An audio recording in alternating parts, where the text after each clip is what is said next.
ఈ రోజు ఒక స్పెషల్ గెట్ రెడీ అనమాట. ఏంటి అంత స్పెషల్ అనుకుంటున్నారా? నేను వచ్చేసి మధు తెలుగమ్మాయి బొటిక్ ఓపెనింగ్ అయితే వెళ్ళబోతున్నాను. సో దానికోసం అని చెప్పి రెడీ అయిపోతున్నాను. మనకి ఎన్ని పాత అవుట్ఫిట్స్ అన్నా ఒక స్పెషల్ అకేషన్ అంటే కొత్త అవుట్ఫిట్ వేసుకుంటే ఆ కిక్కే వేరు ఉంటుంది. సో నేను వచ్చేసి ఈ మెరూన్ కలర్ లాంగ్ కుర్తీ అయితే వేసుకుంటున్నాను. అండ్ దీనికి మ్యాచింగ్ ఈ లెగ్గిన్ తో పేర్ చేసుకోబోతున్నాను. ఇదంతా కూడా షిమ్మరీ లైన్స్ వస్తాయి కాబట్టి grey colour legging. And ear rings వచ్చేసి ఈ జుమ్కీలు అయితే వేసుకుంటున్నాను. సో ఈ జుమ్కీలు కూడా చాలా బాగున్నాయి కదా. సో ఇవైతే వేసేసుకొని నేనైతే ఇప్పుడు కంప్లీట్ గా రెడీ అయిపోతున్నాను. సో డ్రెస్ వేసేసుకొని రెడీ అయ్యాక మళ్ళీ కలుద్దాము. నేను కంప్లీట్ గా సింపుల్ మేకప్ తో రెడీ అయిపోయాను. అండ్ కళ్ళకి చిన్న హైలైటర్ అయితే అప్లై చేసుకుంటాను అనమాట.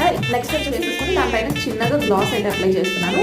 అండ్ ఐబ్రోస్ ఆల్రెడీ ట్యాప్ చేసేసుకున్న ఐబ్రోస్ పైన కోమ్ చేసుకుంటాను అనమాట. అండ్ బ్యాంగిల్స్ వచ్చేసి మ్యాచింగ్ అని చెప్పేసి మెరూన్ అండ్ సిల్వర్ బ్యాంగిల్స్ తో ఇలా పే చేసుకున్నాను అనమాట. అండ్ ఇది నేను తీసుకున్న గిఫ్ట్ అయితే తనకి బొటిక్ ఓపెనింగ్ కదా, మన తరపు నుంచి ఒక చిన్న గిఫ్ట్ అయితే ఇలా నేను తీసుకున్నాను. లైక్ ఒక చిన్న షో పీస్ లాగా ఉంటది అని చెప్పేసి. అండ్ ఫైనల్లీ ఇది నా లుక్ అయితే నేనైతే రెడీ అయిపోయాను. అండ్ ఇప్పుడైతే వెళ్ళిపోబోతున్నాను. ఇది వాళ్ళకి గెట్ రెడీ అయితే నచ్చితే ఛానల్ సబ్స్క్రైబ్